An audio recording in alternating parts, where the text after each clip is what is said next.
Hello friends అందరికీ శ్రావణ మాసంలోని first సోమవారం రోజు నేను ఏ విధంగా పూజ చేసుకుంటాననేది ఈ వీడియోలో అయితే మీకైతే చూపిస్తానండి. ఫస్ట్ అయితే ఉదయాన్నే లేచి ఇంట్లో పనంతా కంప్లీట్ చేసేసి దేవుని పటాలన్నీ తుడిచిపెట్టేసుకున్నాను.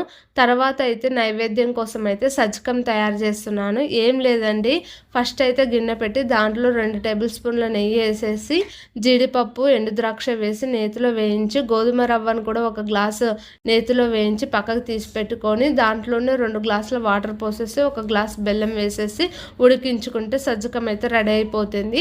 తర్వాత ఇంకా సజ్జకాన్ని నైవేద్యంగా పెట్టేసి 2 కొబ్బరికాయలు అయితే కొట్టేశాను అనమాట. ఇంకా లాస్ట్లో మంగళహారతి ఇచ్చేసాను. మీరు కూడా హారతి కళ్ళకద్దుకోండి. ఇంకా ఇదైతే నేను ఫస్ట్ సోమవారం రోజు ఇంట్లో అయితే ఈ విధంగా అయితే పూజ చేసుకున్నాను. పూజ అయితే చాలా బాగా జరిగింది. వీడియో నచ్చితే ఒక లైక్ ఇవ్వచ్చు కదా. ఛానల్ సబ్స్క్రైబ్ చేయండి. Bye bye.